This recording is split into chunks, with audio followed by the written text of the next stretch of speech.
wish to talk about the issue of parents refusing or choosing not to vaccinate their babies and small children.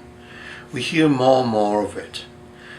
The background, of course, is parents read somewhere that the vaccine itself has risks in it and may cause the child, the baby, to have long-term problems. To start with, these vaccines are examined carefully by every authority in the world.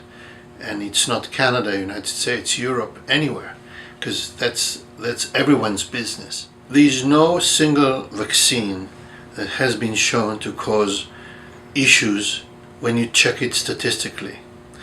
The problem is when a lot of people get vaccinations, say in Canada 400,000 babies every year, some kids will have problems, nothing to do with the vaccine, just because so many people receive it. Things will happen. The two maybe most painful examples are the whooping cough, the pertussis, where in some countries, such as Britain, parents believed that it's the whooping cough that caused some kids to have infection of the brain, encephalitis, which statistically was not the case. They stopped giving the babies the vaccine for whooping cough. And guess what? More and more kids contracted the condition, and whooping cough in a neonate can kill him or her because of the problem with breathing, with the coughing.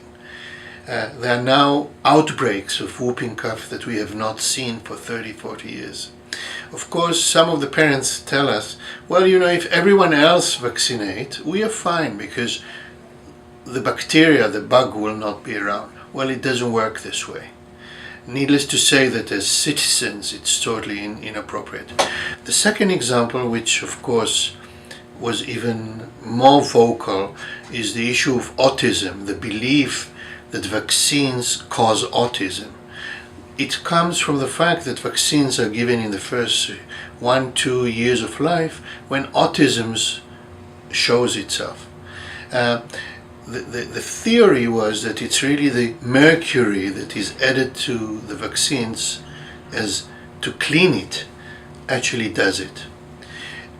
All the science today show that this is not the case. Maybe the powerful example why it's not, a country like Denmark, very well organized and very well managed, stopped in the early 90s to add mercury to their vaccines. And lo and behold, if vaccines were causing autism, you should have seen less autism. The rate of autism increased. So clearly, this was proven not to be the fact.